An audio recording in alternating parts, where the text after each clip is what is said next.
لوگ ہمیشہ اعلیٰ اخلاق کے حامل نہیں ہوتے، لیکن اعلیٰ اخلاق کے لوگ ہمیشہ خوبصورت ہوتے ہیں۔ زندگی میں ہمیشہ وہ لوگ پرسکون رہتے ہیں جو پوری نہ ہونے والی خواہشوں سے زیادہ ان نعمتوں پر شکر کرتے ہیں جو انہیں اللہ تعالیٰ نے عطا کی ہیں۔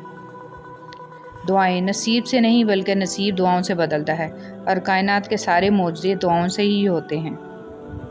اکثر لوگ یہ پوچھتے ہیں کہ کھانا کھایا ہے، مگر یہ کیوں نہیں پوچھتے کہ نماز پڑھی ہے کیا؟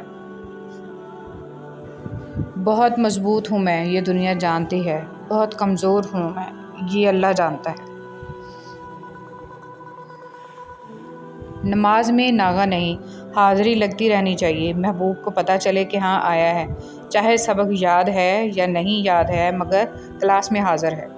حالات کی تاریکی سے نہ گھبراؤ، اللہ پر بھروسہ رکھو، اور یاد رکھو سب سے زیادہ بارش تاریک ترین بادلوں سے ہی ہوتی ہے۔ اپنی زبان کو فحش گوئی سے محفوظ رکھیں، کیونکہ اس زبان سے ہم نے ذکر اہل بیت کرنا ہے۔ خیالات کی آمدنی کم ہو تو لفظوں کی فضول خرچی سے پرہیز کریں۔ ماچس کی تیلی کا سر تو ہوتا ہے مگر دماغ نہیں ہوتا، اس لیے ذرا سی رگڑ پر بھڑک اٹھتی ہے مگر انجام اپنی ہی آگ میں جل کر ختم ہو جاتی ہے۔ حاسد کی مثال بھی بالکل ایسی ہی ہے۔ ساتھ رہنے کے باوجود فطرت اپنی اصل نہیں بدلتی۔ سفر کی تکلیفیں مسافروں کے پرت کھول دیتی ہیں، مگر بیچ منجدار پرت کھلنا مزید اذیت ناک ہو جاتا ہے۔ اگر مرنے والوں کی 1000 غلطیاں بھی ان کی کسی ایک نیکی سے ڈانپی جا سکتی ہیں تو کیا جینے والوں کی ایک غلطی پر بھی نظر رحمت نہیں کی جا سکتی؟ ضمیر انسان کی اندرونی گہرائیوں میں موجود اللہ کی بہت دھیمی مگر حقیقی آواز ہے۔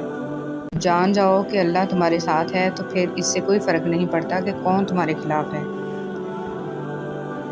انسان جب زندگی کے امتحانوں سے گزر کر پتھر ہو جاتا ہے تو کوئی دل دکھا بھی دے تو برا نہیں لگتا۔ صبر ایک ایسی سواری ہے جو اپنے سوار کو کبھی گرنے نہیں دیتی، نہ کسی کے قدموں میں، نہ کسی کی نظروں میں۔ سچائی اطمینان دیتی ہے اور جھوٹ بے چینی۔ اے میرے رب، ہمیں ان ہدایت یافتہ لوگوں میں شامل فرما جو صراط مستقیم پر ہیں، جو توبہ کرتے اور تیرا شکر ادا کرتے ہیں۔ آمین یا رب العالمین۔ آج کی بات، اچھائی کے لیے لازم نہیں کہ لوگوں کے ساتھ کچھ اچھا کرتے رہو، اچھائی یہ بھی ہے کہ بس کسی کے ساتھ کچھ برا نہ کرو۔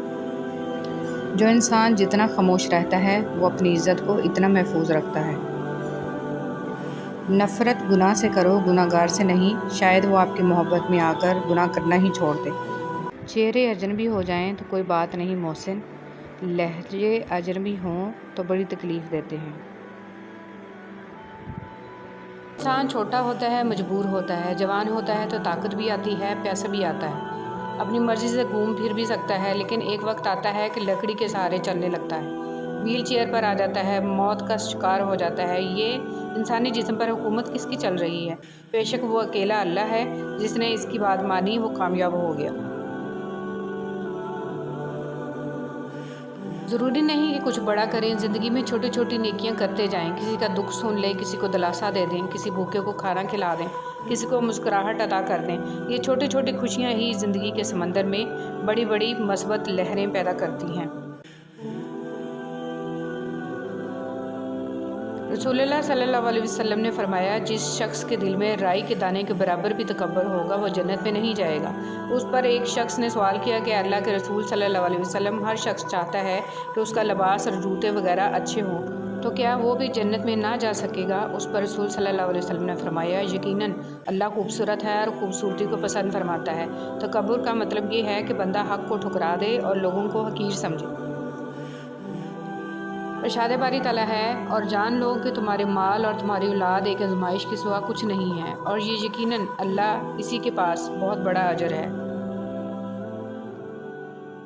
ذکر الہی کے انعامات۔ رسول صلی اللہ علیہ وسلم نے فرمایا، جو لوگ اللہ کو یاد کرتے ہیں نورانی فرشتے ان کے گرد جمع ہو جاتے ہیں، اللہ کی رحمت ان پر چھا جاتی ہے، سکون اور اطمینان ان پر نازل ہونے لگتا ہے، اور اللہ تعالیٰ ان لوگوں کا ذکر فرشتوں میں فرمانے لگتا ہے۔ کاش سڑکوں کی طرح زندگی کے بھی ہر موڑ پر لکھا ہوتا کہ آگے خطرناک موڑ ہے، احتیاط کریں، تو میں سب سے زیادہ احتیاط کرتا۔ سوچنے کی بات، گھڑی کی ٹک ٹک کو معمولی نہ سمجھو، یہ زندگی کے درخت پر کلہاڑی کے وار ہیں۔ پریشان ہونے والوں کو کبھی نہ کبھی سکون مل ہی جاتا ہے، لیکن پریشان کرنے والے ہمیشہ سکون کی تلاش میں ہی رہتے ہیں۔ توکل تو یہ ہے کہ قبولیت کے آثار بھی نہ ہوں اور تب بھی دعا جاری رہے۔ قرآن پڑھو تو دل بدل جائے، نماز پڑھو تو چہرہ روشن ہو جائے۔ کتنی دلکش ہیں رسول صلی اللہ علیہ وسلم کی سنتیں، عمل کرو تو زندگی سنور جائے۔ اور اس دن سے ڈرو جب تم اللہ کے حضور لوٹائے جاؤ گے، اور پھر وہاں ہر شخص کو اس کے اعمال کا پورا پورا بدلہ مل جائے گا اور کسی پر کچھ ظلم نہیں کیا جائے گا۔ اچھا انسان ریاضی کے صفر کی مانند ہوتا ہے، جس کی اپنی کوئی اہمیت نہیں ہوتی، لیکن جس کے ساتھ جڑ جائے اس کی قیمت 10 گنا بڑھا دیتا ہے۔ صرف جانور ہی قربان مت کریں، عید پر اپنی ضد، انا، حسد اور بدگمانی کو بھی قربان کیجیے۔ دل صاف کریں تاکہ قربانیاں قبول ہوں۔ صلی اللہ علیہ وسلم نے ارشاد فرمایا، جو مسلمان اپنے مسلمان بھائی کی غیبت کرنے سے باز رہے، اللہ اس کو دوزخ کی آگ سے ضرور بچائے گا۔ حضرت امام باقر رحمۃ اللہ علیہ نے فرمایا، کوئی شخص گناہ سے اس وقت تک محفوظ نہیں رہ سکتا جب تک اپنی زبان پر قابو نہ رکھے۔ لوگ ڈھونڈتے رہ گئے کامیابی کو، مؤذن کہتا رہا، حی علی الفلاح۔ کمال کی بات ہے نا، اللہ ایک ہے مگر وہ ہر ایک کا ہے۔ رسول صلی اللہ علیہ وسلم نے ارشاد فرمایا، نماز میں لمبا قیام کرنا موت کی تکلیف کو ہٹا دیتا ہے۔ ابھی مشکلوں کو دیکھ کر لگے گا کہ دعا نہ جانے کہاں اٹک گئی ہے، دعا پوری نہیں ہو رہی۔ یعقوب کی دعا بھی سالوں بعد پوری ہوئی تھی، مگر ضرور ہوئی تھی۔ ایسا نہیں تھا کہ اللہ نے ان کی دعا نہ سنی ہو یا سنی انسنی کر دی ہو۔ اللہ نے سب سنا تھا، مگر جواب دینے کے لیے یعقوب علیہ السلام کا صبر دیکھا تھا۔ تمہاری دعا ابھی ناممکن لگے گی، مگر بعد میں معجزوں کو دیکھ کر لگے گا کہ وہ تو کہنے سے پہلے ہی سن لی گئی تھی۔ لوگ اپنا اعتبار ایسے دلاتے ہیں جیسے قیامت آ جائے تب بھی نہیں بدل سکتے، اور کچھ ہی عرصے بعد جب بدل جاتے ہیں مجال ہے شرمندہ ہی ہو جائیں۔